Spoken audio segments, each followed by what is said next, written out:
conclusão de curso foi avaliar a qualidade dos alimentos dos restaurantes comerciais aqui da minha cidade.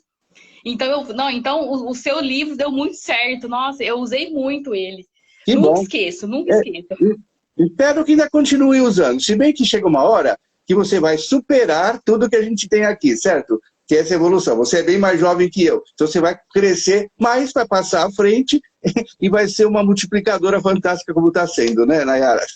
Ai, obrigada. É isso aí. Mas é assim que a gente progride, né? Um ajudando o outro, vamos em função, e um vai aprendendo com o outro. Nessas lives a gente aprende muito também. Eu aprendo muito, né? É verdade. E é importante passar essa informação, né? Principalmente para quem trabalha no setor alimentício. Porque às vezes fala que é serviço braçal e tudo mais, mas o setor alimentício tem muito aprendizado, né? Tem que treinar muito a equipe, tem que treinar empresários, os gerentes aí. E a gente vê que não é que o setor alimentício não é qualquer empresa, né? Que eles acham que não, é só lá fazer a comida, mas não é bem assim, não é, doutor?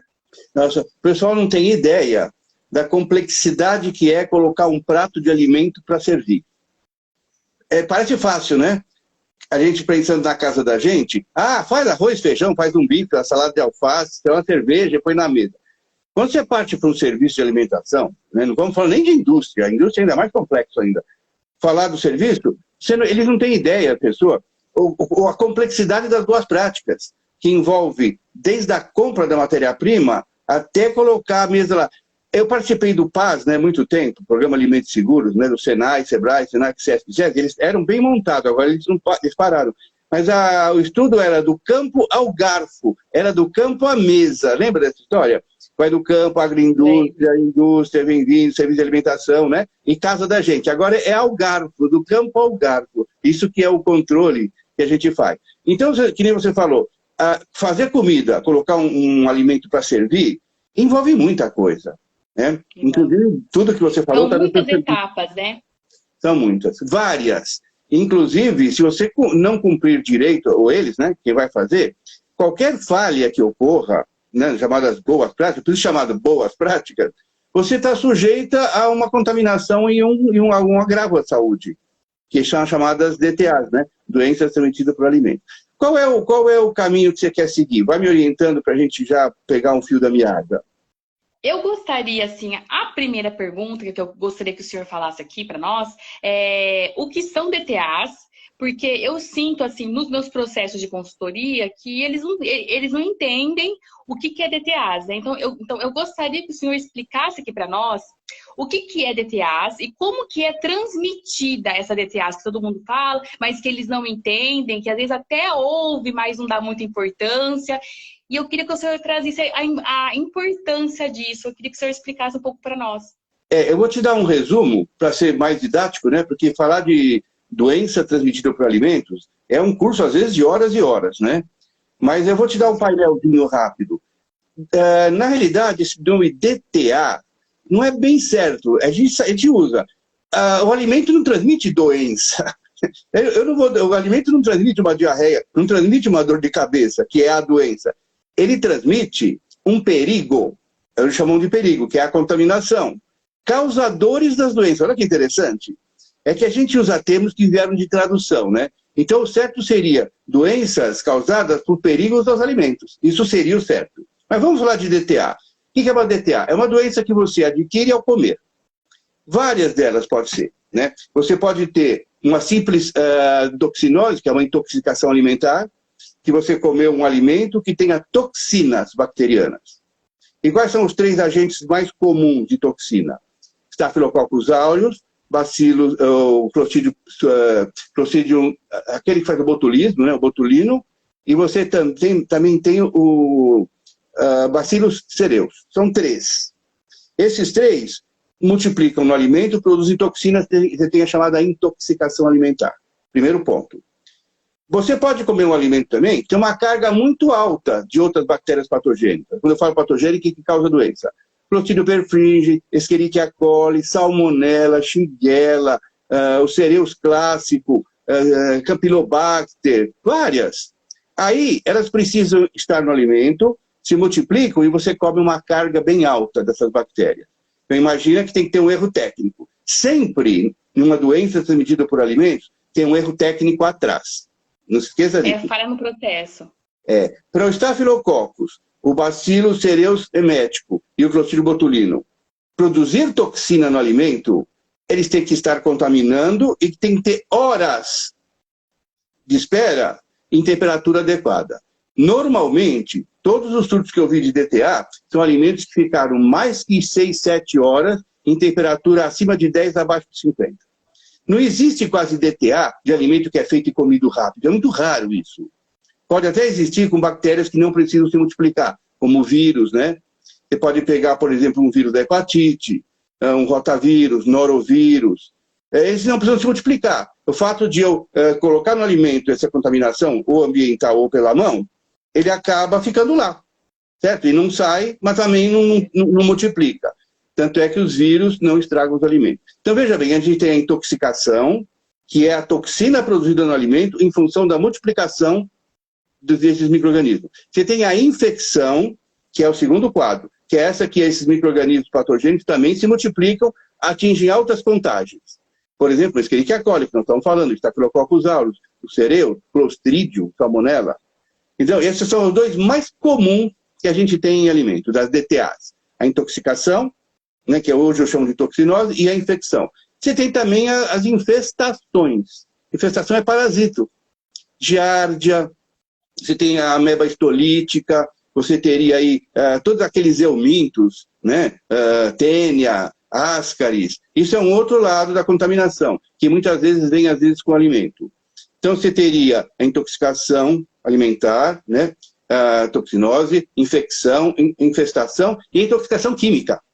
Sempre que você come algo químico errado no alimento, erro de diluição de desinfetante, problemas que vêm da indústria, agrotóxicos, tudo isso também faz parte das DTAs, certo? Então seria intoxicação química. E tem a terceira situação, que é o perigo físico, por exemplo. Você não vai ter um surto de coisa física, mas ele causa uma doença.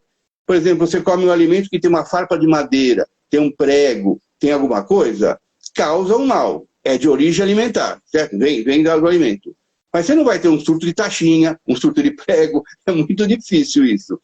Isso acontece, às vezes, nas boas práticas. Lembra da escolha do feijão? Lembra antigamente? Se escolhia feijão, arroz, não pode passar pedra, não pode passar nada. Pedrinhas. Até hoje tem assim, viu?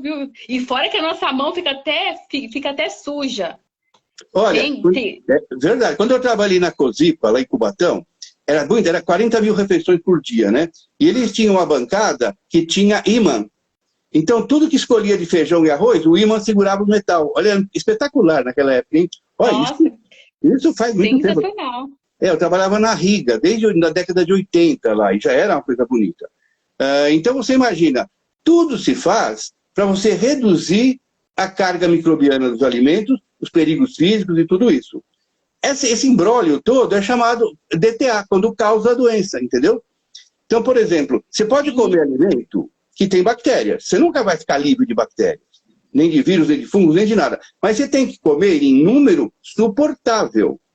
Por isso que existe a higiene e existe a cocção. Então, assim, perceba então que as doenças transmitidas por alimentos é causada pela falha no processo. Sempre vai ser assim. Ela é causada por falha de processo, que permite que a contaminação vá à frente. Se tiver falha de processo, mas não tiver o patógeno, não tem nada, não vai acontecer nada, certo? A maioria dos alimentos tem bactérias. Sempre tem um pouco. Tanto é que os padrões, eles permitem que você tenha uma carga bacteriana razoável. O que ela não pode é ir em frente, é aumentar. Lembra da multiplicação microbiana? Eu lembro. O crescimento, sim. Isso. A cada 10, 15 minutos, numa temperatura, por exemplo, espetacular de 30 graus, num alimento úmido, proteico, que é de pH mais alto, nossa, ela faz a festa a cada 15 minutos, é uma geração. Por exemplo, você põe uma bactéria, em 6 horas tem 1 milhão. Então, o que é? Essa é a falha técnica. Falha técnica é você permitir que o alimento se contamine e que ele possa sofrer a multiplicação microbiana. Você vê esses dois lados? É uma coisa bem resumida. Como é que você coíbe a contaminação? Lavando a mão, lavando o utensílio, lavando os vegetais crus e comprando matéria-prima de boa procedência. São as coisas básicas para você partir de uma carga microbiana muito pequena, certo? Como é que você reduz mais a carga do alimento? Higiene dos próprios alimentos crus e tempo e temperatura, ou seja, cozinhando muito bem. Você sabe que quando cozinha não mata tudo, né? Você tem aquelas bactérias chamadas esporuladas, que é o Clostridium, o Coprígio, o Bacillus cereus, eles continuam ativos lá numa fase latente, que ele forma esporo. Aí é o surto da carne assada, que a gente sempre teve. A carne entra na tua cozinha com o Clostridium, faz parte do boi, já tem lá. A hora que ela entra, você manipula, tempera, tal, né? E assa de véspera. Lembra de fazer carne assada de véspera, que era um horror, que ainda se faz? Lembro. E eles não tinham preocupação com a temperatura. Então essas carnes assadas em tamanhos grandes iam para uma geladeira que não funcionava. Por exemplo, a geladeira está a 4, 5, 6 graus, mas a carne não passa fica 12, 13, 14. O erro de porcionamento, correto? E depois a noite inteira a bactéria fica multiplicando. No dia seguinte, você pega aquela carne, fatia e dá uma aquecida leve, o que você fez? Você não tirou a bactéria. Então, os dois grandes erros, né, que a gente pode até falar depois, é você estar na contaminação, deixar multiplicar e não reduzir depois. Esse que é o drama. Refrigeração inadequada e tempo excessivo em temperatura ambiente. Tudo isso, né, leva à chamada DTA. Entendeu? A DTA é a consequência do contaminante e do erro técnico. Duas coisas. Mas aí é que tá, o maior erro é nesse processo, que não dão muito valor sobre o controle de temperatura dos alimentos e dos equipamentos também, né? Não sabe como que esse processo é importante, além de garantir a segurança dos alimentos, o empresário também ele reduz desperdício de alimentos aí muito, né? É uma planilha muito poderosa e assim, eu percebo que é uma falha muito, assim, muito constante.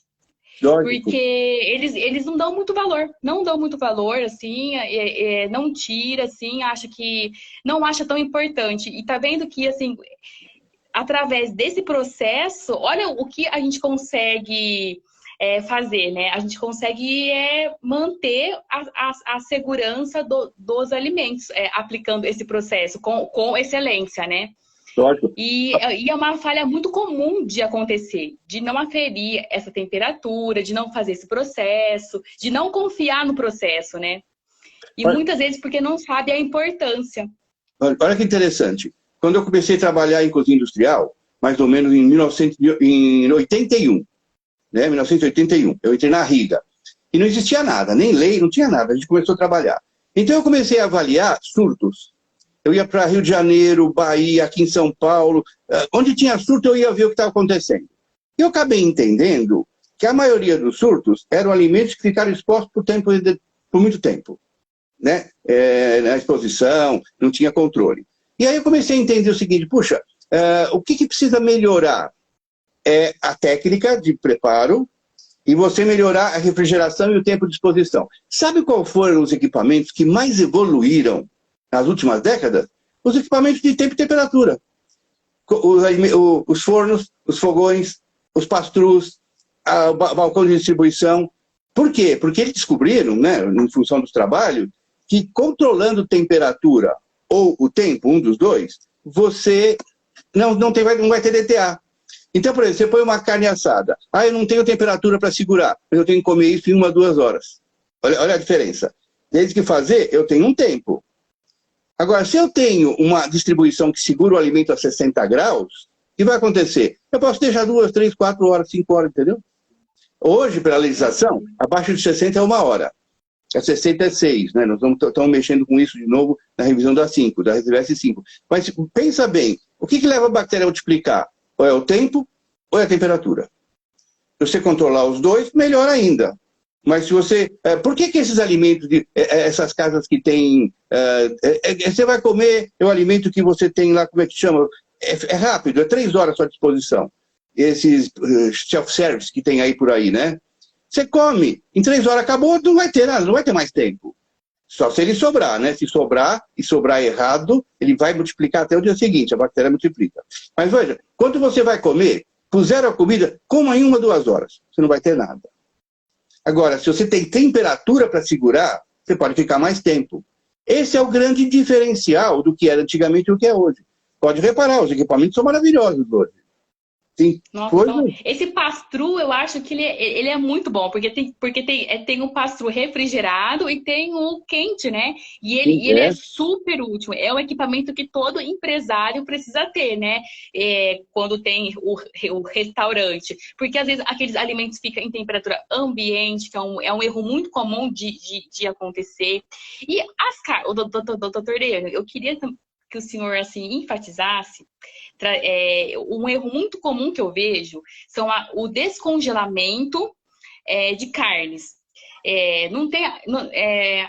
sabe esse processo de descongelar na geladeira? Não, tem empresas que não existe esse processo. Faz tira do freezer e deixa aquela carne por horas ali, descongelando em temperatura ambiente. Tá. Eu vou falar uma coisa... erro muito comum que acontece. Certo. É um erro muito comum porque o pessoal não tem controle. Antigamente, antes da lei, todos descongelavam em temperatura ambiente e nunca tinha problema, porque tinham controle. O que é o certo hoje pela lei? Descongela na geladeira. Uma geladeira entre 4 e 10 graus. Dá para você descongelar. E quando você tem uma carne que está a menos 40, quanto tempo vai demorar para descongelar? 1 semana, 1 e meia. Esse é o drama. Por isso que hoje o pessoal está trabalhando com porcionamentos menores. Você congela carnes de 1 quilo, tal, do fornecedor, você descongela com mais facilidade na geladeira.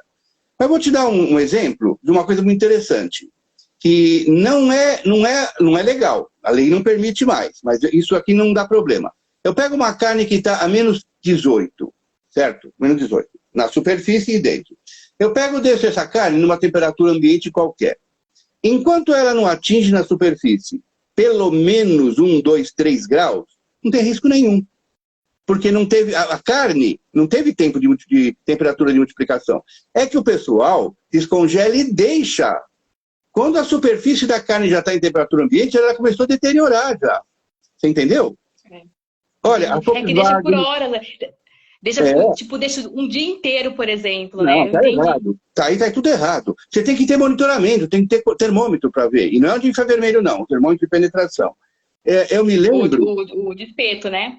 Eu me lembro que a gente tinha um trabalho em que a gente avaliava assim, quanto tempo demora no calor e no frio? São diferentes, né? A temperatura de frio é uma coisa, a temperatura de calor é outra. Quanto tempo demora para a superfície de uma carne congelada, que estava a menos 18, chegar a, por exemplo, 2 graus positivo? Nossa, às vezes demora 2, 3 dias para chegar lá. Bom, tudo bem, chegou lá, ela está intacta, ninguém mexeu, ninguém contaminou. Não houve deterioração porque não teve temperatura ainda. Se você pegar essa carne e for para manipulação, rapidamente, daí você porciona, ela volta para a geladeira ou vai para a cocção, você não tem risco. O problema, por que a lei é rígida? Porque ninguém descongela direito. Então é melhor pôr na geladeira. Esse que é o drama, que é o mais seguro, não tenha dúvida. A partir do momento que você descongelou na geladeira, o ideal é 4 graus Celsius, certo? Você tem 3 dias a 4 graus para deixar essa carne descongelada. Só que é o seguinte, Nayara, e as estruturas das cozinhas, como é que ficam?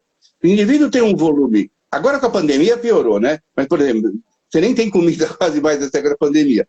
Mas quando você teve um volume muito grande a preparar, numa cozinha que não tem condições de fazer 100 refeições. O cara quer fazer 1000. E aí? Exatamente. E não tem os equipamentos certos, né? Geralmente é os equipamentos comprados, que já é usado, que já não tem já uma temperatura segura, né? Então, assim, você vê, não tem estrutura, começa pela estrutura, né? Que não tem a estrutura ali para oferecer. E depois vem os equipamentos que também não são de qualidade, né? São, por exemplo, assim, você vê domésticos, né? As geladeiras são todas domésticas, é tudo improvisado. Então, é bem difícil manter esse controle, né? Porque já começa pelo equipamento.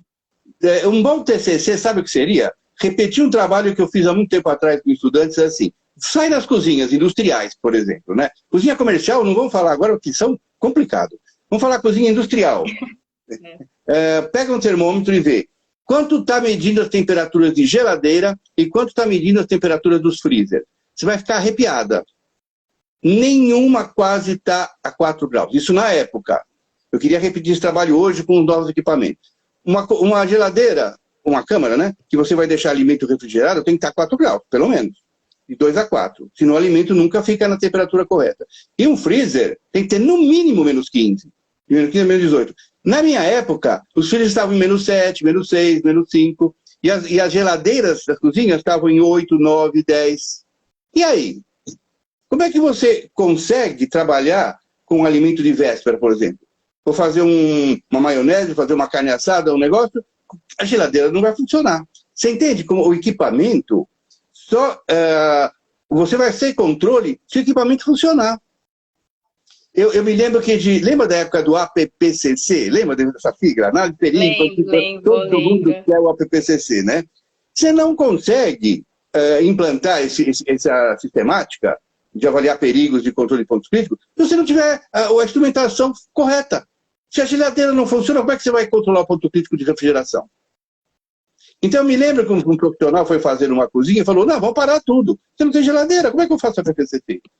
Entendeu? Não tem nem como fazer, né? O processo. Não tem nem como andar com o processo.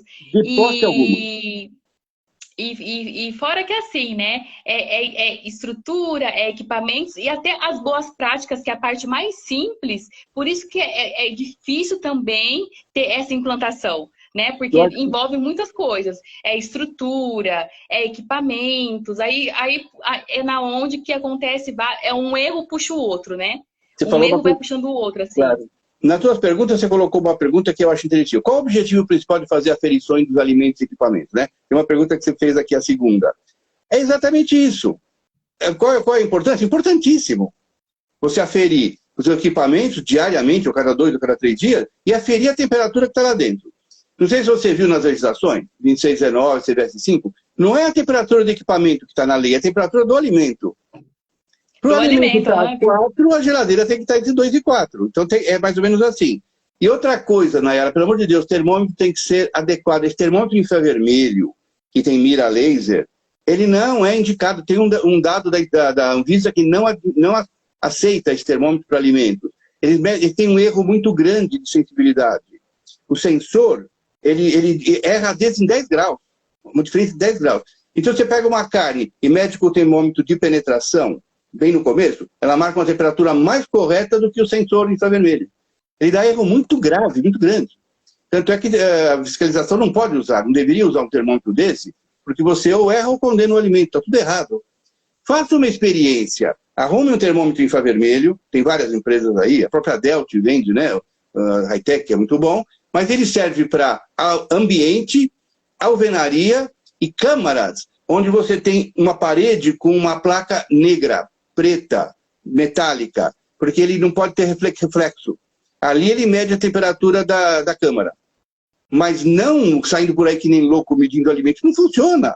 Já fizemos tanto trabalho com isso, né? Depois eu te mando, se você quiser, esse trabalho que nós fizemos, você pode até divulgar. É o trabalho da Anvisa. Eu te mando. Me lembra, assim que terminar, depois você me lembra. Ele me manda aquilo lá que eu não acabo esquecendo. Então, veja, tirar a temperatura é fundamental. Essa pergunta tua é importantíssima. Só que tem que tirar a temperatura correta, senão você não consegue fazer um trabalho... É exatamente. Sabe que um erro muito comum que eu já peguei já em empresa é de os próprios colaboradores inventar a temperatura. Então, assim, você deixa... já aconteceu isso.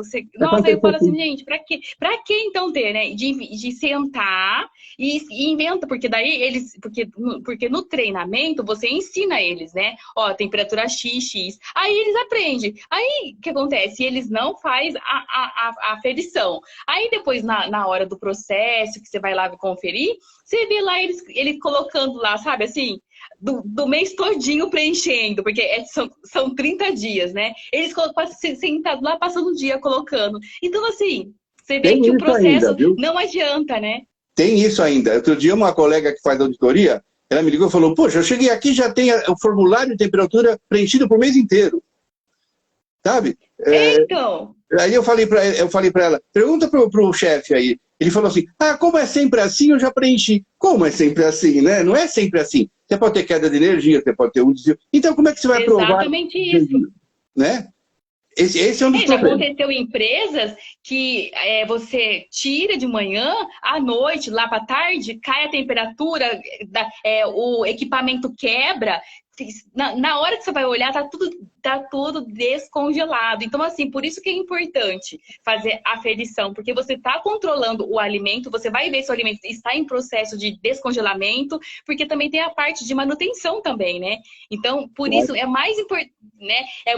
É importante o empresário fazer isso todos os dias, diariamente, porque é importante para ele. Porque senão, ele pode perder o alimento todinho no freezer, por exemplo. Não é verdade? Você sabe e assim, o equipamento tem prazo de validade, você sabe, né? O motor que gera aquele processo todo de gases que circulam, eles vão ficando fraco. E conforme vai ficando fraco, ele rende menos. Até na nossa casa. Tem geladeiras aí, minhas geladeiras são antigas, mas eu toda hora estou olhando, ela começa a cair o poder de refrigerar. E a gente não percebe. Daí vem uma pessoa experiente, põe a mão e fala, nossa, essa geladeira está quente. Entende? Então, é verdade. Entendeu? Então, na cozinha, no serviço de alimentação, tem que ter manutenção do motor. Para saber... Como é que você sabe se está piorando? Se você percebe que está caindo a temperatura interna da geladeira. Então, por exemplo, eu controlo o alimento com o termômetro de penetração, certo? E controlo o equipamento, eu posso controlar com o infravermelho.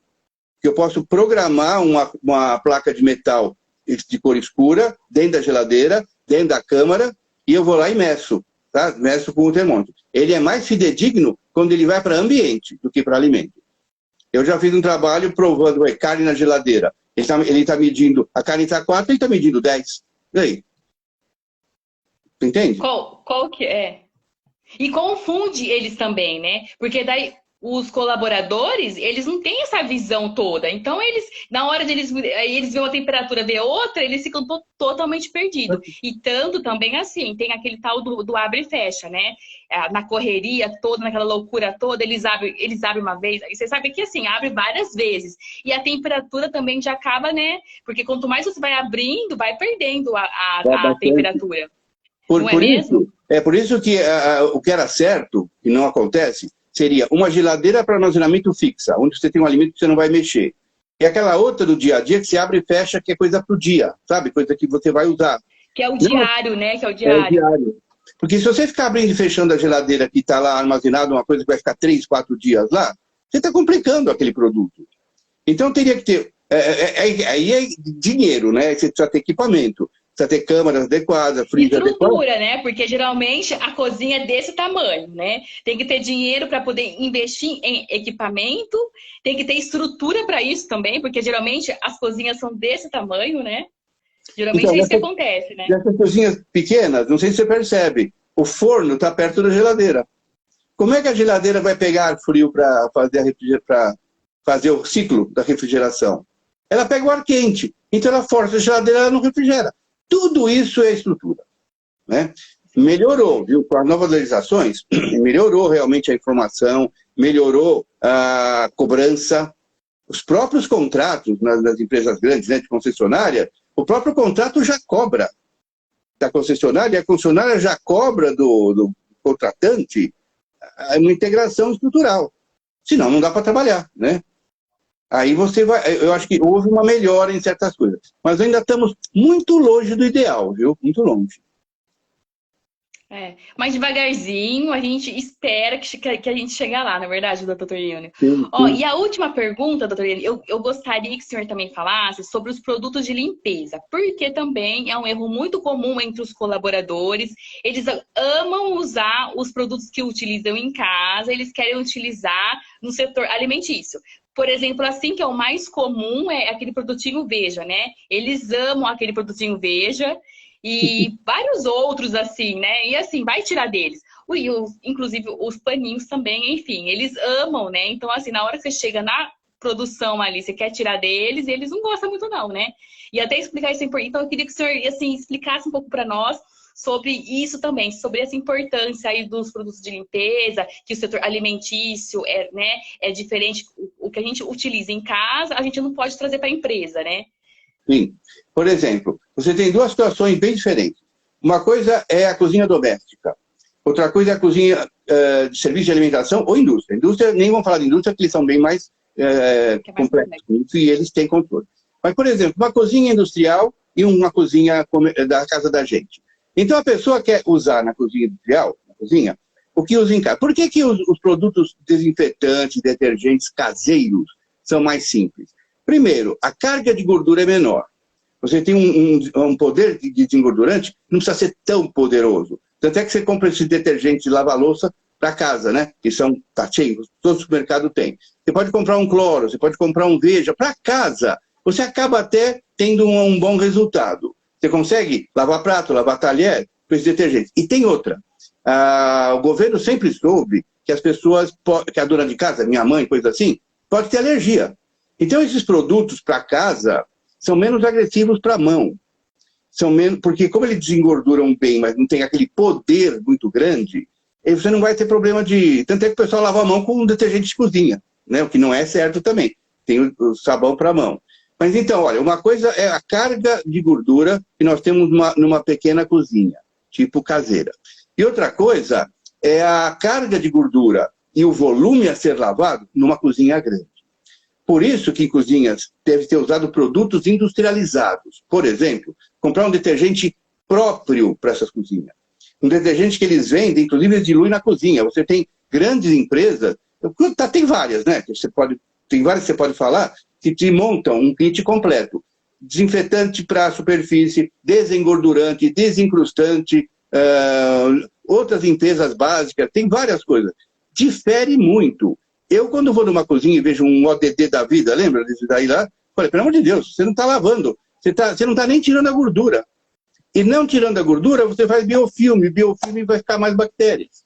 Esse que é o grande problema. Então você tem que usar, na indústria, produtos para indústria. Que eu digo indústria significa cozinha industrial e indústria de alimentos. Você não pode nunca lavar pratos para 1000 refeições, né? Se não tiver uma máquina, por exemplo, de lavar, mas tem gente que lava na mão ainda. Você sabe que tem muita coisa manual, né? Eu vi outro dia um lugar que quebrou a máquina. Então ele tem que ter um detergente que realmente tire a gordura, para você não ter aquele erro básico de biofilme. Que na nossa casa não precisa desse produto tão agressivo, porque não tem necessidade. Então, é por isso que existe uma tendência das pessoas contratarem uma empresa para montar o que nós vamos trabalhar lá dentro. Então, cada produto tem uma especificação, né? O detergente para superfície, o desinfetante para superfície, desinfetante para vegetal, né? Às vezes pode ser diferente. Tudo tem. Um quaternário de amônio para superfície e um cloro para alimento, sabe? Coisas assim. Coisa que é aprovado por lei. Um desencrustante para você tirar a crosta, para limpar a grelha, né? Um outro tipo de produto que você vai agregando. Tem muita coisa para fazer. Mas é aquela história que você falou. Cada etapa exige um produto diferente, né? Cada processo, cada etapa que for fazer, exige um produto mais específico, né? Lógico, lógico. Desde que esteja dentro, né? Que pode ser utilizado. Só que assim, é um erro muito comum de acontecer, assim, todos os produtos que eles usam em casa, eles querem trazer para a empresa. E até o próprio empresário hoje também pensa assim, viu? Não tem essa, como fala? Não tem essa visão de querer, não. Agora, eu tenho uma empresa, eu preciso comprar os produtos corretos para a empresa, né? E também acho que pode ser também por falta de saber de legislação também, né? Orientação. Por exemplo, o empresário ele não conhece mas ele quer montar uma cozinha. Ele contrata quem? Um nutricionista, um profissional. Mas muitas das pessoas que vão trabalhar não têm experiência ainda. Eu vejo muita gente recém-formada e trabalhar não sabe nem o que é detergente, não sabe nem a diferença. Então, essa falta de conhecimento e de orientação faz com que se use o produto errado. Né? Hoje, o serviço de higiene evoluiu muito, muito. Por exemplo, você sempre trabalhou com desencrustante químico. Você vai lá, faz, raspa e tira. Eu trabalhei com a Restoclean, né, do meu amigo lá do Fred Inácio, que é uma opção para você colocar imerso lá uma bandeja cheia de crosta e tira e está limpo. São mudanças hoje que estão acontecendo. Por exemplo, nós estamos muito na época do natural. Está entrando o ozônio com uma força muito grande, que é um desinfetante que não deixa resíduo. Só que tem que ter um aparelho próprio, tem que ser tudo. Não é comprar qualquer aparelhinho desses que vem de fora, né? Tem muita coisa que não resolve nada. Eu fiz vários testes e não mata nada. Mas é o que eu te falo, trabalhar com novas metodologias e novos equipamentos requer conhecimento. Requer o que eu vou usar. Requer instrução do fornecedor. Requer tudo. Eu não posso comprar e usar. Não é assim. Eu fiz muito teste, viu, Nayara, aqui, com ozônio, com asperacético, com um monte de coisa, muita coisa não funcionou. E algumas coisas funcionaram. Daí você até avisa o indivíduo que está trabalhando, ó, isso não funciona, não é assim, não é aquilo. É que nem o cloro, lembra? Cloro acho que é a coisa mais universal do mundo. Eu nasci e já tinha cloro, certo? Todo mundo conhece, né? Cloro, talvez um dia ele caia, mas ele ainda é usado bastante. Água sanitária, cloro orgânico, cloro inorgânico e tal. Sabe-se que funciona muito bem. Agora, pega uma diluição de cloro de 10 ppm. O que vai acontecer? Nada. Aí você fala que o cloro não funciona. O que está acontecendo? Erro de estrutura, erro de conhecimento. Quantas vezes eu vi a pessoa errar? Falava verdura. Tinha aqueles cloro em pó, né, das empresas, que é muito comum. Você tem o cloro líquido, água sanitária, e tem o outro cloro em pó. Tem um em pó, né? Orgânico. E aí vai a questão de valor também, né? Olha o que a pessoa... mas tem gente que pode e comprou, né? Aí, vamos ver, por que não está matando as bactérias na desinfecção da verdura? Eu fui olhar como é que a pessoa faz. Ah, tem um tacho lá de 10 litros, ela pega um punhado daquele cloro e joga lá dentro. E agita. Como não mede, né? Então, por quê? Você tem que ter... Ah, não, mas como é que eu vou medir? Ah, pelo amor de Deus, pega o teu fornecedor, você tem que pôr pelo menos... Veja quantas ppm está na origem. Normalmente é 10 a 50 gramas por 10 litros, né? Para você ter a 200 ppm. E o rótulo está bem claro lá. Use tantas gramas. Ah, eu não sei medir quantos gramas tem. Como não sabe medir? É aquela história que eu te falo. Tem gente que não tem perspicácia, não tem conhecimento do que fazer. Então compra um medidor, né? O fornecedor te dá um medidor. Ah, eu trabalhava com cloro que era 50 gramas por 10 litros. Ele já dava a medida. Certo? Você vai lá, põe, acabou. Mas e facilita, e tem que ser coisas também que facilita para a vida deles também, né? Para os colaboradores. Então, na hora de treinar a equipe, na hora que eles forem fazer o processo, tem que ser coisa assim que eles entendam, né? E coisa simples, porque eles têm, né? Eles têm um outro nível de conhecimento. Então, na hora de treinar eles, tem que já... Que nem o senhor falou, tem que comprar certinho já o coisa certa para só eles entender, colocar ali e acabou, né? Mas isso, os fornecedores melhoraram muito, porque se a coisa não der certo, vai cair, eles vão falar mal do produto deles. Entendeu? Então, por exemplo, eu estou usando um produto maravilhoso, mas estou usando errado. Numa gramagem muito menor e não está matando nada. O que você vai falar? Pô, esse produto não presta. Então, para o fornecedor não sofrer as consequências, ele vai lá e ensina, ele leva os medidores, ele faz tudo. E ele vai periodicamente ver se está acontecendo. É um monitoramento. Aquela auditoria que nós fazemos, que você faz, né? Você é uma consultora, o fornecedor, né? Que vende produto, ele também está preocupado. Ele não vai auditar a cozinha, mas ele vai ver se está funcionando a diluição correta daquilo que ele manda fazer. Né? Tem até como que eles fazem o processo, né? É a perguntinha, me faz o processo, porque, né? Porque eles pegam o jeito, porque o que acontece muito entre os colaboradores, eles pegam o jeito certo, guarda para eles. Só que na hora da prática, eles fazem de um outro jeito. É o que costuma acontecer. Eles até aprendem ali, só que assim, eles querem fazer do jeito deles. Aí chega na prática, eles fazem de um outro jeito, que assim, sem medir nada, sabe assim, eles amam colocar direto o produto de limpeza. Eu vou te dar um exemplo. Tem um amigo que tem uma empresa de produto químico para desinfecção. Ele veio fazer o teste aqui comigo, funcionou perfeitamente, né? Fizemos uma face picada, colocamos o produto, foi ótimo. Aí ele vendeu o produto. Aí a pessoa que comprou do restaurante, ninguém sabe de nada, né? Aí ela desinfetou lá e mandou análise pra gente. Falei, tá tudo contaminado, a alface dela, a verdura. Daí eu liguei para esse meu amigo que vende o produto, falei, como que se o teste aqui deu certo, que porcaria que você tá fazendo na cozinha da pessoa, né? Falou, pera, não, eu quero ver o que tá acontecendo. Aí ele foi lá ver. A pessoa não estava seguindo a regra que eles preconizam. Para economizar, ela estava pondo muito menos produto na diluição da água, você entende? Porque entendo, sim. Então, não era o produto dele que não funciona. Era o erro de boas práticas que não estava funcionando. Exatamente isso. E aí nós, Por né? isso que é importante, por isso que é importante a supervisão, né? Nos meus processos de consultoria, eu sempre gosto de perguntar como que eles estão fazendo, né? Perguntar como que eles fazem, ver o processo e perguntar como que eles fazem e observar para ver se eles estão fazendo certo ou não. Porque, que nem eu falei, se você perguntar para eles aleatório, eles vão falar o que é certo, mas eu quero ver na prática. Será que na prática está funcionando direito? Né? Por que não está funcionando? Né? Por que está sendo assim? Né? Então tem que entender o porquê. Será que ele não quer fazer? Será que ele não entendeu direito? Será que está muito corrido? Então você tem que entender o processo, por que ele não está fazendo direito. Então sempre nos processos eu gosto de perguntar como que ele faz, né? Faz aí para mim, como você está fazendo, né? Para poder entender se está fazendo certo, se não está fazendo certo. E eu tenho um hábito também. Eu tenho um hábito também. Eu tenho um kit de controle. Por exemplo, eu tenho um kit para ver quanto está de cloro, uma fitinha própria para cloro, uma fitinha para óleo, termômetro, tudo assim, né? Aí você vê a pessoa fazer. Você mede na hora. Por exemplo, como é que você pega um erro de diluição? Só se você tiver um medidor. Que a pessoa está pondo lá. A não ser que você está vendo que ela não está colocando a quantidade certa. Mas eu vou lá e meço. É a Ana Paula que faz isso para mim, né? A Ana Paula agora está um pouco afastada. Mas ela mede tudo. E fala para a pessoa, e aí? Não vai funcionar. Tenha o hábito, quando você puder, medir tudo que você pode medir. Medir cloro, medir óleo, sabe? As fitinhas são baratas. O pessoal até dá dessas empresas de cloro, né? E você vai ter, na hora você mede. É que nem medir temperatura.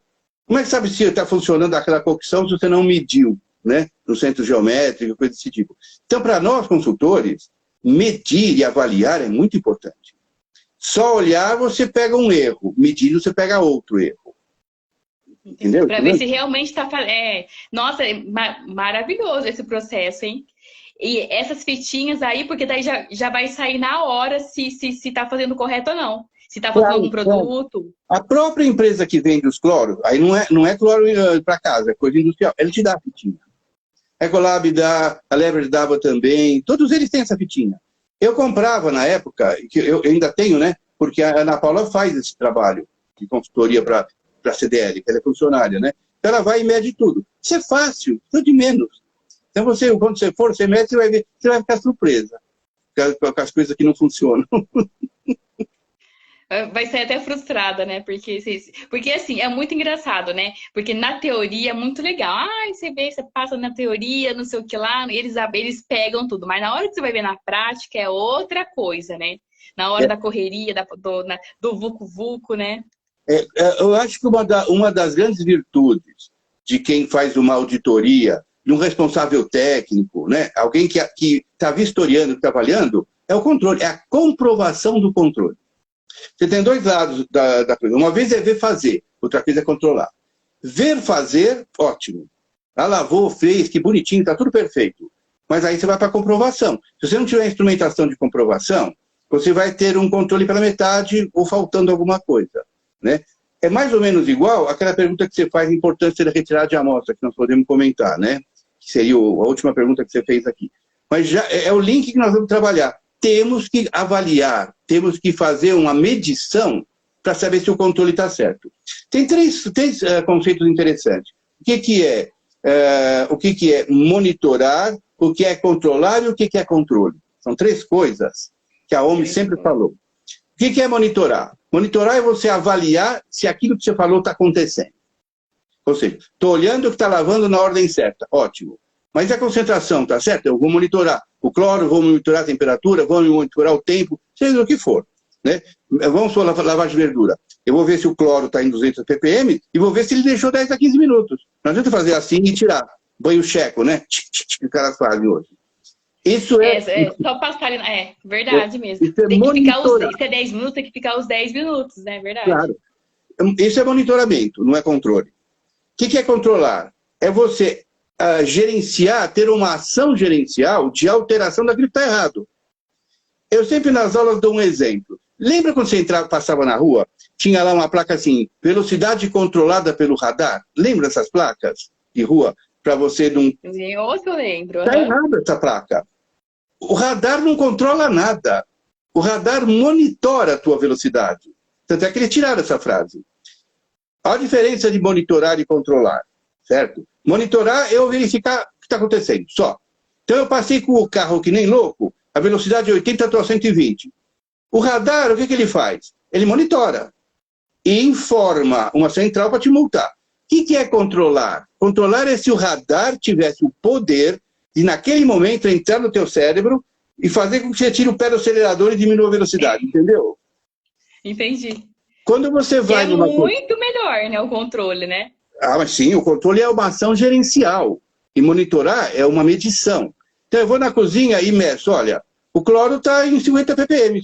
E fica por isso mesmo? Eu não fiz nada para controlar, eu só medi. Entendeu? Agora, entendi. Eu posso chegar para a pessoa que fez isso, pegar ela pelo pescoço, ou ele, né? Esganar até controlar, até ela colocar o controle, a quantidade certa de cloro. Você entendeu o conceito? É monitorar e controlar. O que é controle? Que é outro termo. É a avaliação para ver se tudo que você fez está sobre, está sob o controle daquilo que você imagina. Controle é diferente de controlar, que é diferente de monitorar. O controle é quando você vai uma vez por mês e pega todos os documentos e vê se está batendo com tudo aquilo que você quer. Então você está fazendo um controle das coisas que já foram adequadas e já foram monitoradas. Esse é o grande trunfo das boas práticas. E hoje, por custo e por erro, ou por incompetência, ou até por desconhecimento, o pessoal não está controlando nada, está só fazendo. Sabe? Só fazendo. Só fazendo. E também assim, né? Tem que ter o controle e consertar o erro também, né? Porque às vezes, assim, controla, vê o erro, mas fica por isso mesmo, né? O controle serve para quê? Se está fazendo o processo errado, corrige o processo. Não é certo? Eu vou controlar, mas eu vou... O processo é tudo. O processo é um complexo. É medir e controlar. Processo. Entendeu? Porque é através disso que eu vou corrigir o processo. Agora, assim, se eu estou controlando, eu estou vendo o erro, mas eu continuar com o erro, de nada vai valer a pena, na verdade. Você está só monitorando. Você está monitorando, não está controlando. Se a palavra controle, esquece a palavra controle por enquanto. Você está monitorando e não está fazendo nada, não tem controle. Não tem controle, sem controle, é verdade. Não tem a gestão do controle. Perfeito. Controle é ação gerencial. Certo? E muitas vezes a gente vai numa cozinha e fala, olha, o cloro não está atingindo. A pessoa fala, pode deixar que eu vou corrigir. O que é o corrigir? Ela vai fazer o controle adequado disso. Só que ela não corrige. Então ela não controlou aquela etapa de desinfecção. Ela só monitorou, sim, é verdade. Ela sabe do erro, está monitorando, só que não está controlando. Breno, um erro muito comum também que acontece, porque assim, tem empresas que fornecem muitas frituras, né? Tem muita saída de frituras, né? E a gente tem que atingir até o grau certo, né, do óleo. Mas assim, na verdade, para essas empresas que têm uma alta demanda de saídas de fritura, teria que ter teria que ter uns 2 equipamentos aí para suprir, porque enquanto um desliga, usa o outro, não é mesmo? Porque o que geralmente acontece é que tem só uma fritadeira e tem uma alta demanda. Então, aquele óleo lá já ultrapassou lá da temperatura X, mas continua usando porque está naquela pauleira lá. Então, e até assim, desligar, você imagina, né? Tá aquele vucu-vucu. Como que vai desligar, né, na hora? Então, teoricamente, teria que ter de acordo com a demanda, né? Quanto mais o nível de pessoas, tem que ter o nível de fritadeira para poder usar aquela, desliga aquela, usa outra, não é? Porque tem empresas que assim, que é uma só, né? Existe o controle do óleo também, aí é controle mesmo.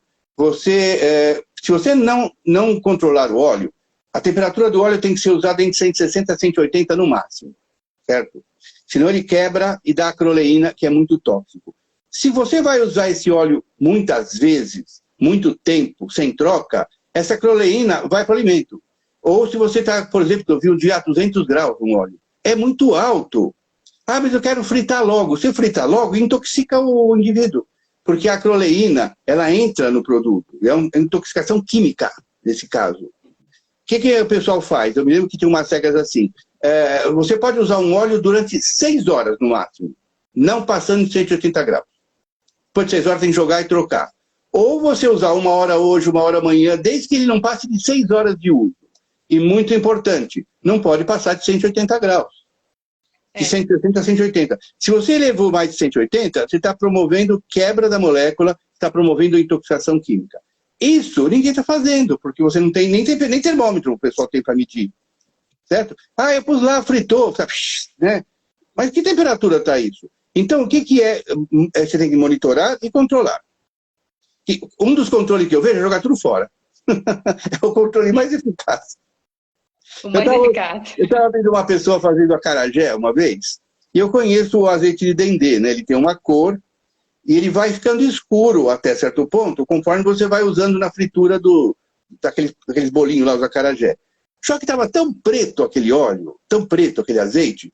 Falei, quanto tempo faz que você não troca isso? E ela falou, xiii, faz tempo. Você imagina a qualidade do acarajé. Está saindo frito? Está saindo até gostoso? Ótimo. Mas a cloreína não muda o gosto. Esse que é o problema. Então você tem que controlar. Você tem que ver o ponto de fumaça, você tem que ver o tempo de fritura e a temperatura de uso. Aí sim, certo? É monitorar com controle. Só monitorar não adianta nada. E o óleo processo continua, o erro vai continuar persistindo, né? Então, assim, eu penso assim em estabelecimentos que têm alta demanda de fritura. E, por exemplo, né? Tem aquele momento de pico, por exemplo. Então, assim, tem que ter então, as fritadeiras de acordo com a demanda. Se tem, né, para uma ou duas fritadeiras, porque enquanto deixa uma lá, usa outra, no caso, né? Eu conheço uma que tem 5 fritadeiras. O volume é tão grande que ele não quer risco, ele investiu. E que ganha, viu? Não pensa que não ganha, ganha. Sim, sim. Porque se está tendo uma alta demanda, é super, né? Ele tem que, na verdade, o empresário tem que investir nessa melhoria. Porque, que nem você vê, ó, ultrapassando desse valor da temperatura, isso vai causar danos para o próprio comensal, né? Então, na verdade, é um ótimo investimento. A mesma coisa que tem com a fritadeira, tem com as câmaras de refrigeração. Não adianta você ter uma câmara pequena para aquele volume monstruoso que você vai guardar. Tem regra.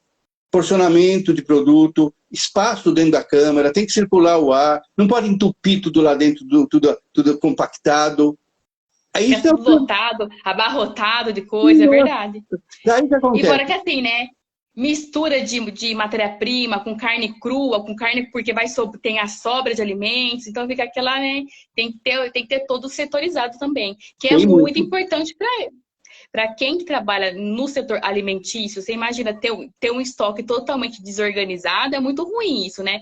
É desperdício, e além, né, são várias coisas que junta, né? Porque assim, ó, é falha de processo, perde na lucratividade. Então, assim, é uma coisa puxa a outra, né? Sem dúvida. Por isso que eu falo, a segurança dos alimentos, além de você ofertar um alimento seguro para os comensais, o empresário também ganha na lucratividade, ele também ganha na produtividade dos colaboradores, né? Então, assim, só tem a ganhar quando tem a gestão, né? Quando tem a gestão dos processos bem controlado, né? Não só monitorado, tem que monitorar e controlar, né? Os dois têm que caminhar juntos. Às vezes o empresário não percebe que, pondo na conta do lápis, fazer controle é econômico. Ele fala, mas eu estou investindo, eu estou comprando. Não é. No fundo de tudo, é economia para ele. A qualidade do produto traz economia. Só que eles não entendem, não têm visão. Muitos já têm, muitos já têm. Mas tem alguns que ainda estão com aquela ideia caseira, sabe? Como é que eu faço com a minha casa e agora eu vou fazer aqui na cozinha?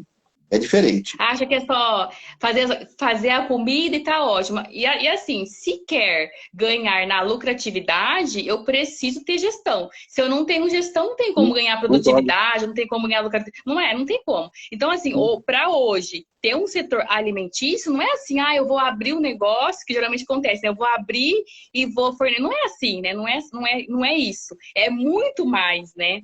O setor alimentício hoje, a gente tem toda uma regra para ser seguida. Por isso que muitos acabam desistindo, se frustrando, acaba fechando também, porque não consegue, não tem a gestão, né? E acaba perdendo todo aquele dinheiro que investiu. Eu me lembro que tinha gente que perdia o emprego e pegava o fundo de garantia. Agora eu vou abrir uma porta aqui de comida, né? Pô, mas você tem experiência? Não, mas minha mãe cozinhava em casa e ela sabe. Não sabe nada. Uma coisa é fazer comida para a família, outra coisa é fazer comida para venda. Não é? Diferente.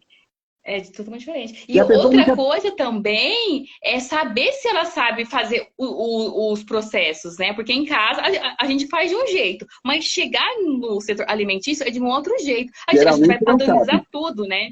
Não sabe, não sabe. E também não tem dinheiro, ou não quer, contratar um consultor para começar.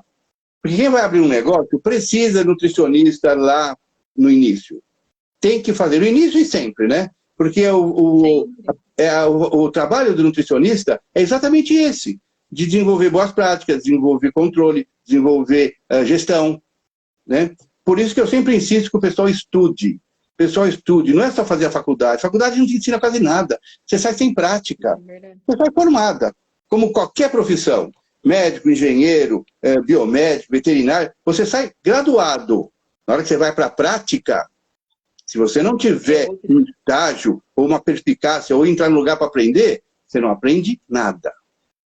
Entendeu? Então, eu acho que a gente tem que sempre que focar para que os alunos que estejam se formando estudem. Ah, não, já me formei. Não, você não sabe nada. Sabe aquilo que você aprendeu na faculdade, que muitas vezes não ensina a prática. Uma coisa é você ter livros, outra coisa é você ter o conhecimento prático. Que ninguém se dá aí que você está falando. A experiência, né? Vamos monitorar cloro, vamos monitorar... O que é isso? A faculdade não fala isso, nem está no escopo da faculdade. Por isso que ela dá o estágio, entendeu? Por isso teria um estágio. É isso daí. As boas práticas só funcionam com essa complexidade de situação bem feita. Profissional, empresário e gestão. Aí funciona. Eu falo, né? E o treinamento, né, doutor Eno? O treinamento, a capacitação é muito importante, porque eles não dão muito valor para a capacitação. Querem fazer ali, acaba fazendo, chega no dia a dia, faz, né? E não quer parar um tempo para aprender. Peraí, ó, eu vou fazer, o que eu preciso saber, né? O que eu, empresário, preciso entender de gestão? Né? Porque começa desde a contratação do colaborador. Será que aquele colaborador ele está apto? Porque tem colaborador que não está apto para trabalhar na cozinha. Não é? Ó, eu já cheguei em empresa que vai contratar freelance. A menina chegou com um brincão desse tamanho, chegou com uma unha desse tamanho na cozinha. Você percebe que nem foi passado para a menina. Que a menina pensou que eu vou trabalhar, acho que, sabe, não tem noção. Então, assim, começa desde o processo de contratação, para ver se o colaborador vai topar que não vai ter que usar brinco, vai topar que não vai ter que usar, passar esmalte, porque tem toda uma regra, né? Não pode ficar fumando, não é assim? Então, assim, tem toda uma regra para ser passado para o colaborador. Então, já começa aí. O que acontece, doutor Eno? O que acontece? Você contrata o colaborador, ele joga ele lá dentro, só que assim, depois você tem problema lá dentro. Né? Nós, como consultor, principalmente. Aí você fica brigando para trabalhar, porque ele fica colocando brinco. Não é. Se o colaborador já entra ciente, é uma outra coisa. Não é verdade? Nossa. Aí depois você chega lá na produção, ele tá de brinco, ele tá de correntinha, ele tá usando aliança, ele tá... Por quê? Porque é erro de lá da contratação, não é? Então, tem uma coisa interessante. Esse é um lado, é importantíssimo. E tem o outro do contratante, do empresário. Outro dia uma coisa muito gozada, não é outro dia, várias vezes. O indivíduo quer fazer um trabalho e contratou um nutricionista e tal. Só que a cozinha dele estava tão ruim que ela começou a trabalhar e falou, olha, mas tem que regular a geladeira, tem que comprar mais isso. Aí ele falou, pelo amor de Deus, eu não vou investir em nada, então eu não vou fazer nada. Por quê? O empresário não quer investir. Então, como é que você pode pegar um responsável técnico que quer melhorar, que quer fazer? Vamos dar capacitação para o funcionário. Então, o funcionário vai ficar esclarecido do que tem que fazer. Ó, nós temos que fazer lavar verdura, tá, mas aonde? Ó, precisa lavar a mão, não tem lavatório de mão. Começa a aparecer os problemas que o empresário não quis investir. O que o empresário faz? Nós estamos embora, não quer fazer nada. Fecha a empresa. É assim. E tem essa questão também, porque assim, você vai treinar o colaborador, mas não tem a estrutura para ele fazer. Né? Como é que você vai controlar, né? Você vai ensinar, mas ele não, por exemplo, assim, né? A lavagem de mãos, ele tem que lavar a mão. Mas não tem nem pia lá para ele lavar a mão, não tem, não é?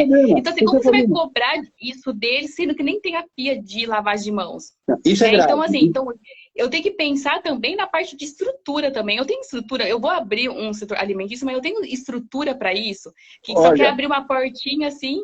Faz uma coisa, quando você for vender um serviço, faz como a gente tem na ideia. Antes de ser contratada, faz uma inspeção tua. Ah, você quer que eu, né? Eu preciso fazer uma auditoria, não é auditoria, que a auditoria paga, né?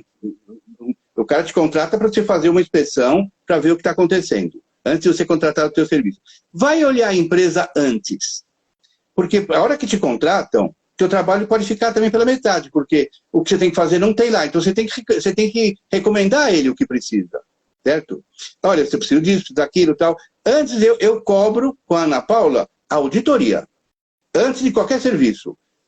Porque eles querem de graça, né? Ele fala assim, vem ver aqui o que está faltando. Espera, você não pode fazer isso de graça. É um preço de auditoria. Então você vai lá e aplica um checklist, né? Aquela lista. Fazer a organização. Como é que está a estrutura, como é que está isso, aquilo. Isso é pago. Isso não é de graça. A gente cobra. E entrega para ele um relatório. Olha, precisa mudar isso, isso, isso, isso, e isso é crítico. Então então eu quero contratar vocês para fazer o trabalho. Então melhore tudo isso. Senão nosso trabalho não vai para frente. Você entende? Como é que você pode tentar melhorar a higiene de mão se não tem pia para mão? Como é que você pode melhorar o controle de lavagem de verdura se não tem pia para lavar verdura? Você não vai poder trabalhar. Eu sei de nutricionista tão séria que não pega o serviço. Entendeu? Não pega. Entendi. É ótimo, porque assim, aí na hora que você entra lá na frente, você vê que tem muitas falhas. E depois a gente que sai como, não é muito boa, não sei o quê. Por quê? Porque não tem estrutura. Né? Então, assim, e fora que assim, muitas vezes também não quer fazer, não tem vontade de fazer também, sabe? Então, assim, aí o nosso trabalho fica pela metade, bem que o senhor disse. Então, é ótimo fazer, a princípio, fazer essa avaliação para ver se ele quer realmente fazer a mudança, né? Porque às vezes envolve questão de dinheiro também, né? Porque ele vai me contratar, ok, mas também, além de me contratar, vai ter outras mudanças que ele vai ter que fazer. Não é verdade? Vai ter que mexer. Exatamente, porque não é. Ele vai me contratar para eu achar os erros para corrigir, mas ele vai ter esse investimento para poder corrigir os processos dentro da empresa, né? Porque senão também vai me controlar. E se não for funcionar também, não é verdade? Outro dia foi gozado. Nós fomos fazer um trabalho e ele falou assim, desse jeito eu preciso reformar a cozinha. Precisa sim. Ué, precisa reformar, você não tem nada. Tem que seguir a lei. Nós estamos seguindo a legislação. Se não consegue seguir, se a tua cozinha precisa reformar, então precisa reformar. Mas não tem dinheiro para reformar. Então, meu amigo, fica trabalhando assim. Daí você vai sujar teu nome, toma cuidado. É verdade, mas é bem isso que acontece. E assim, eu vou ter que investir, mas assim, né? A lei tá aí para ser seguida, né? Eles são obrigados a fazer. Então, se eu quero hoje ter um setor alimentício, eu preciso me enquadrar dentro da lei, porque assim, uma hora a conta vai chegar. Se não chegou ainda, uma hora chega, na verdade, uma hora chega. De um jeito ou de um outro, né? Então, é muito assim, é muito importante ter essa mente, ter visão, né? Ter essa mente aberta, que a gestão é muito importante. Se eu sou empresária, eu preciso ter gestão, né? Como toda empresa, né? Claro. Se eu vou abrir uma empresa, eu preciso ter gestão, né? Então, o setor alimentício é a mesma coisa. Não é porque é serviço braçal, porque eles não dão muito valor assim, é serviço braçal, não sei o que lá. Mas assim, tem que ter gestão. Se eu vou abrir um estabelecimento, é a minha empresa que está em jogo. Se eu quero ter crescimento, eu quero crescer, eu quero ganhar, porque geralmente é assim, né? Quer ficar na mesma, mas quer bombar nas vendas. Quer turbinar, mas assim, se eu quero crescer, eu preciso ter gestão. Não é? E depois acontece de dar uma diarreia em alguém, vai sobrar para o contratante e para o contratado. Daí fala, mas eu tenho a minha contratante aqui, a minha consultora. E aí, se sair do problema é complicado, sabe? Depois que acontece, é horrível. Enquanto não tem uma DTA, lembra nós falamos no começo? Enquanto não acontece uma DTA, está trabalhando no limite, às vezes, né? No limiar. A hora que acontece, o nome vai para o breve. Aí vai para a justiça, vai para o processo, e gasta muito mais do que o controle. Gasta muito mais que o controle. E é isso que acontece. Não quer gastar com X, mas vai gastar o dobro depois, né? Sim. Que nem eu falei, uma hora a conta chega, né? Então, assim, não quer gastar. Teve muitas, que nem, com a pandemia, teve muitas brigas por aí, porque um que não que não quer cumprir a lei, por exemplo. Aí vai lá, a vigilância foi lá, multa. Já teve, aqui na minha cidade, teve alguns que já levou multa por causa disso, porque infringiu a lei. Não pode isso. Foi lá e fez. Aí a vigilância foi lá, fechou. Aí, tipo assim, né? Não, ele não seguiu e gastou muito o dobro depois, né? Teve muito mais prejuízo depois. Então, assim, tem que pensar, né? A gente que é empresário e empreendedor tem que virar a chave, tem que pensar todas as coisas, né? Ó, se eu não fizer isso, o que eu vou ter depois? Né? Que gasto que eu vou ter? Porque eu não gasto isso agora, mas eu vou ter um gasto depois com isso. Né? Então, assim, quando eu sou empresária, eu tenho que virar essa chave, que eu sou empresária, eu tenho uma empresa. Então, se eu tenho que empresa, o que eu preciso saber, né? A gente nunca sabe tudo, na verdade, doutor Hélio. A gente está aqui para evoluir, né? Então, a gente precisa de ajuda, né? Ó, eu tô precisando de gestão financeira, eu preciso não sei o quê, né? Porque a gente é empresário, mas quer fazer tudo. Não é assim? A gente quer fazer tudo. Um dos trabalhos que você precisa ter, que as pessoas precisam, é convencer o empresário. É um jogo, quase um psicodrama pedagógico. Como convencer o empresário que ele tem que fazer isso? Que às vezes eles são cabeça dura, né? Estão acostumados em não gastar, estão acostumados em não conhecer. Eu acho que uma das virtudes de um consultor, né, que nem você, é mostrar a eles e mudar a cabeça deles. A hora que você consegue mudar a cabeça de quem vai, que é ele que tem a grana, né? Ele que vai ter. Aí você vai ter um sucesso lá na sequência, entendeu? Mas tem que partir de cima. Tem que partir de cima. É, que nem eu falo, a base precisa ser treinada, para depois virem com a equipe, né? Porque não adianta nada a gente treinar a equipe, sendo que o empresário não tá, né? Então, assim, primeiro são os empresários, que é a cabeça, que é a base. Depois vem os colaboradores, né? Claro. É o principal, a capacitação tem que vir do empresário, né? Ó, eu quero ter gestão, o que eu preciso saber? O que eu preciso fazer? O que eu preciso corrigir? Porque até eles precisam saber, né? Sim. Não existe qualidade sem preço. Não existe. Não existe. Verdade. Falou tudo. Perfeito. Então, doutor Enio, o senhor gostaria de pautar mais alguma coisa importante? Não, a única coisa que a gente podia discutir rapidamente, que já passou 1 hora, né? Para a gente não ter problema com a tua live. É a última pergunta que você falou de retirada de amostras, né? De análise. Ah, é verdade, que é muito importante. Essa retirada de amostra também, eu tenho um probleminha com isso também, de colaborador de não querer tirar amostra. É um erro também bem comum. Ah, não dá tempo de tirar amostra. Por que não tirou, sabe assim? O dia que dá uma diarreia. Você tem 2 lados hoje da amostra. Uma é aquela que você tem que tirar diariamente. São Paulo, por exemplo, é guardar a amostra por 4 dias, né, 96 horas, para se acontecer algum problema no cardápio do dia. É uma coisa. Outra coisa é a RDC 331, que hoje obriga que você faça um plano de avaliação periódica. Independente daquelas amostras, você precisa mostrar para o fiscal. Você vai fazer análise ou mensal a cada 2 meses ou a cada 3 meses. Não é colher para guardar, é colher para analisar. Então você tem que fazer um plano. Por exemplo, eu faço 1000 refeições por dia. Mas eu vou ter que analisar, por exemplo, nesse mês eu analiso proteína, no outro mês eu analiso verduras, e assim por diante. Esse é o item, é o artigo 6 da RDC 331. Isso é fundamental, porque os fiscais já estão cobrando o plano de avaliação periódica. Depois ele vai cobrar se é a amostra indicativa ou representativa. Para nós é sempre indicativa, é uma amostra só por alimento. Mas ele está cobrando exatamente o que você falou nessa última pergunta. Qual a importância de retirada de amostra? É importante para 2 situações, são 2 legislações diferentes. Uma é que obriga você a colher diariamente para guardar a amostra por 4 dias em São Paulo. E aí em Araraquara é 3 dias, que é a CVS 5.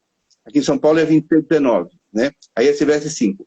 Outra coisa, que é para o Brasil inteiro, é a 331, né? Que manda você fazer um plano de avaliação periódica.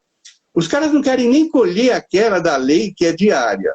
Imagina você implantar uma coisa que eles não estão nem conhecendo. Então, pega a 331, dá uma lida no artigo 6. Você tem que pôr aquilo em prática. Você tem que fazer uma coleta de amostras periódica e que ver a frequência de análise. É colher para mandar. Já está vindo muita coisa aqui, porque os caras estão cobrando já. Cadê teu plano de amostra? Eles falam, né? Que é o único modo que você tem é monitoramento. Análise não é controle. Análise é monitoramento. Eu vou monitorar e ver se está contaminado ou não. Se tiver, aí vem o controle. Se tiver contaminado, o que é? É higiene de mão, higiene de superfície, higiene vegetal cru, tempo e temperatura. Entendeu? Esse é o controle. O alimento é um monitoramento. Então, que toda hora tem que monitorar. Como é que está? Está tudo dentro dos padrões, então por enquanto está bom. É assim que funciona. Mas você tem que implantar o artigo 6 da RDC 331. Entendeu? Entendi. E fora que assim também, né? É segurança para a própria empresa, né? Porque qualquer problema que tiver, eu tenho a amostra ali, né? E também esse plano aí é super importante, porque eu vou avaliar, avalia como que a equipe está manipulando, não é? Claro, claro, é um Esse documento. plano aí. Sim, avalia tudo. É um documento que você tem. Se amanhã ou Porque depois dá assim, uma... ó, aí de acordo que vai analisar a bactéria, você vai saber, a equipe não tá lavando a mão. Aí você já sabe aonde, não é? Esse plano eu Sim, acho sim. ótimo. Porque Cada... assim, ó, deu o maior índice de a bactéria tal que o colaborador não tá lavando a mão. Aí o que você vai focar? Então eu preciso treinar a equipe para pegar no pé da equipe para lavar a mão. Não É é? para isso que serve a Porque análise. então, assim, esse plano é muito importante. Nossa, é muito bom. Porque daí você vai avaliar, é mais um controle que você tem aí, né? Para avaliar mais qualidade para a empresa. Então, aí você citou a coisa certa. Você faz a análise para monitorar. Conforme o resultado, você tem uma ação de controle. Aí você vai ver se é a higiene de mão que você tem que mudar, se é a tempo e temperatura. Entendeu? Esse é o controle. Em Você vai função do saber o monitoramento. erro, né? Você vai saber o erro de O erro é o manipulação. O monitoramento. que a equipe está errando, né? É. Porque às vezes você olhar, no olhar você acaba passando batido. Mas ali, ó, tendo esse plano, nossa, é perfeito. Eu achei perfeito. Então, Aí esse... você tem um controle maior ainda, porque você vai no foco, né? Você vai corrigir, ó, tá faltando lavagem de mãos, então vamos corrigir isso aí a equipe, que eles têm que caprichar na lavagem. E ainda mais assim, né, doutor Enio? A gente tá no mundo pós-pandêmico, né? E assim, hoje as pessoas são muito mais conscientes de lavagem de mãos. Tá certo que poderia ser mais, eu acho, Podia sabe? ser mais, podia ser mais. Eu acho que depois a gente ficou 2 anos preso pelo simples fato de não lavarem as mãos e tal. Mas eu acho que poderia, mesmo assim, poderia ter mais um zelo aí, sabe? Ter mais esse cuidado. Outro dia uma pessoa falou para mim, tá acabando o vírus, não preciso mais lavar a mão. Tem nada a ver, lavar a mão é sempre. Não é porque Eu só teve o sei. vírus. Lembra da E H1N1? até, por, No e até H1N1, porque a gente já fazia esse trabalho bem antes da pandemia. O nosso lógico. trabalho é isso, né? E depois que veio a pandemia, que intensificou mais, tudo mais. Mas eu achei que, assim, mesmo no mundo pós-pandêmico, eu achei que poderia ter melhorado. A gente ficou 2 anos preso por causa disso e poderia ter melhorado. Eu acho que, mesmo assim, tem falhas ainda, eu acho. Acaba no esquecimento, né? O manipulador de alimento, ele tem que lavar a mão sempre. E não é por causa do vírus, é por causa do trabalho, né, de contaminação. Agora, eu acho que essa virose veio dar mais uma ênfase para nós, para o pessoal, público em geral, não manipulador. O pessoal não lava a mão. Então é hora de começar a criar uma higiene melhor das pessoas, né? Sim, Lembra do com certeza. H1N1 em 2004, 5, 6, por aí? Já começou, lembra? Máscara e lavar a mão. O pessoal não aprendeu a lavar a mão, ou não quis mais, e o álcool, né? Era álcool e lavar a mão, álcool e lavar a mão. A mesma coisa agora, álcool e lavar a mão. O pessoal para a pandemia, primeiro que já não usa mais lavagem de mão, segundo não quer mais usar álcool, não quer fazer mais nada. Não é assim. Concordo que você não vai ficar com neurose de lavar a mão, também não é assim. Mas você tem que lavar a mão quando você pega uma coisa que possa estar suja, quando você chega na sua casa, tal. Independente de alimento, é a higiene pessoal de cada um, né? Agora, quando você pega um manipulador de alimentos, ele tem que ter uma higiene pessoal dobrada, é outra coisa. Outra coisa, É outra coisa, é verdade. É porque a lavagem de mãos tem que ser a todo momento, né? Porque mexe numa coisa ali, e assim, e às vezes até involuntário, né? Você mexeu no lixo, mas às vezes assim, ele mexeu na tampa e acaba passando lá, depois vai mexer no alimento. E isso assim, você vê, e É depois bem você comum. pega. É bem comum. É bem comum, muito, muito. Até criança que ideia que não pode, né? E é um ato tão simples, né? É tão simples. É um ato simples de... Para quando você já concebeu a ideia e faz, é simples. Quando a pessoa não pensa nisso, é difícil. É interessante a conduta do ser humano. Nossa, lavar a mão é um horror. Lavar a mão não é fazer assim na água, é lavar a mão, né? Água, sabão, ficar 15 segundos ensaboado e ensaboar. O senhor disse uma coisa bem interessante. Não é só jogar, pegar a mão, passar a mão na água, né? Tem que lavar a mão com água e sabão e lavar corretamente também, né? Pelo menos, não né? É... Pelo menos. Pelo menos, né? Não é só pegar, vou lavar a mão, só colocar, porque geralmente, lavei a mão. Passou a mãozinha na água ali, já era, né? Não é assim. Olha, Verdade. nessa pandemia, o pessoal não quer lavar a mão, mas põe o álcool 70 na mão, o álcool gel, né? Álcool gel. Eu vi um trabalho aqui que não adianta nada. Você não lavou a mão, aquela gordura da mão deixa o vírus embaixo, o álcool não penetra. Não adianta nada. É só antisepsia psicológica. Entendeu? Não funciona. Entendi. Não funciona. Então, mais uma vez, a importância da eficácia da lavagem de mãos, né?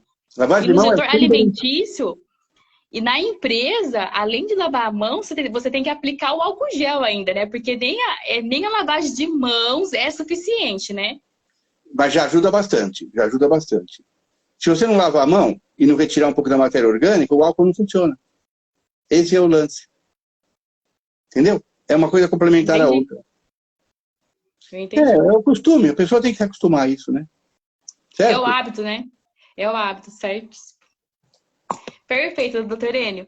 Olha, adorei, eu amei o nosso bate-papo, foi muito conteúdo bom, né? Eu gostei demais, eu fico muito, é uma honra ter o senhor aqui no meu Instagram, foi muito bom. E, doutor Enio, e nós vamos fazer o sorteio agora? Como que o senhor prefere fazer? Você que sabe, eu gostei muito de você é uma pessoa muito desembaraçada e bem consciente, isso é muito bom, viu? Bem competente naquilo que você está fazendo, isso é ótimo. Quem te contratar vai ter muito sucesso. Ai, obrigada, doutor Enio. Faz como você quiser. Se você quiser fazer agora, você faz. Se quiser fazer o sorteio depois com mais calma, desde que você me ponha no WhatsApp, coloca o nome teu, eu tenho, né? Teu nome eu tenho. Coloca o teu endereço completo com o CEP, para o Varela mandar para você um livro. E coloca o nome completo com CEP e endereço de quem ganhar, né? E quem ganhar, não sei onde que tá, né? Seria aqui para mim aqui parece 13 pessoas. Teria que... Vê como você acha melhor. vamos fazer aqui mesmo. O que o senhor acha? Sim, você que sabe. Qual é o critério que você usaria para sortear? Tem gente que tem muita gente, ele usa o computador, faz aquele negócio, né? Tem gente que fala assim, quem é aniversariante do dia ou o mais próximo? Inventa um negócio teu aí, que você acha. Também dá. Outro dia eu estava num lugar, ninguém conseguia sortear. Quem é que faz aniversário hoje? Ninguém. Quem é que fez ontem? Tinha uma pessoa que estava o mais próximo do dia que nós estamos fazendo a live, né? Então esse era sorteado, mas se tiver dois já não dá. Então vamos fazer o seguinte, então, vamos utilizar então essa da data de aniversário. Vamos começar quem que é o aniversariante de hoje. Aí vocês colocam aí pra gente a sua data de aniversário. Os seus seguidores aí estão online? Estão presentes? Estão sim. Então sim, aqui aparece pra mim que sim. Bom, tem alguém fazendo... Quem que está na live agora? Tem alguém fazendo aniversário?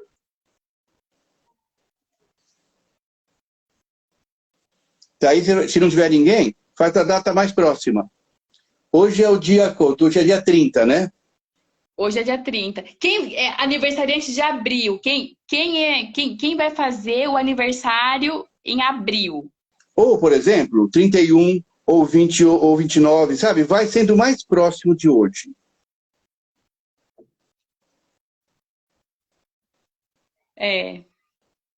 Ninguém respondeu, não. Vamos fazer o seguinte, então. Mas o papelzinho é muita gente. Vamos fazer o seguinte, então. Depois na hora de encerrar a live, eu vou ver quem estava presente, quem estava ao vivo. E depois eu entro em contato. O que o senhor acha?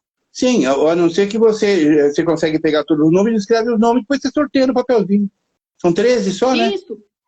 São 13, Aí eu coloco o papelzinho, chacoalho e depois eu entro em contato com a pessoa e falo com o senhor. Pega o endereço dela normal, porque você já tem aí, né? Porque ela é teu seguidor, né? Aí você me passa o endereço. Tranquilo, sem problema. Combinado? Combinado? Fechou, então, doutora, muito obrigada pela presença do senhor. Eu fiquei muito feliz que o senhor aceitou o meu convite e foi um conteúdo muito bom. Eu amei a live de hoje. Muito obrigado. Eu gostei que você me convidou. Gostei de conhecer você aqui pelo nosso trabalho, mesmo virtual, né? Que é muito importante. E saber que tem uma consultora boa, equilibrada, que tem vivência e que pode fazer um trabalho fantástico que você está fazendo, né? Parabéns pelo teu trabalho e obrigado por a gente estar junto nessa correria da vida, do controle. E estamos às ordens, viu, para o que você precisar, Doutor tá bom? Enio, eu sou sua fã, né? Já sou sua fã desde há 10 anos atrás, que eu utilizei muito seu livro, e também já fui no curso do senhor já em Ribeirão, eu tive a honra de conhecer o senhor pessoalmente, então eu sou fã do senhor aí já há alguns anos. Esse curso de Ribeirão foi aquele que eu fiz com a vigilância ou foi na UNAERP? Onde que foi? Você lembra? Eu acho que foi num hotel, não foi com a vigilância. Eu tenho uma amiga... Ribeirão Preto, eu tenho uma amiga chamada... Foi um curso de um dia inteiro. Cíntia Arevabini. O dia inteiro, acho que foi com... Agora eu não lembro. Vou tentar... Você lembra a data? Não lembro, doutor Enio, não lembro. Eu acho que foi em 2018, 2019. Não faz tanto tempo assim. Não, 19 é pandemia. 19, 20, 21, antes disso, faz tempo. 19 agora começou a pandemia, né? Não, isso foi 2018, então. É verdade. Foi foi bem antes da pandemia, né? Vou ver se eu acho as fotografias. Se eu tiver foto do grupo, eu te mando para a gente ver onde nós estamos. Tá, combinado. Fechou, doutor Enio. Tá bom? Então tá certo, doutora. Tenha uma ótima noite e fique com Deus, tá? Realmente, obrigado mais uma vez. Sucesso para você, viu? Tudo de bom. Tudo de bom, tá? Tchau, gente. Seguidores também, obrigada pela participação. Os seguidores que tiveram até agora também com a paciência de ouvir a gente, tá bom? É isso aí. Obrigado. Tchau. Tchau. Obrigada, tchau.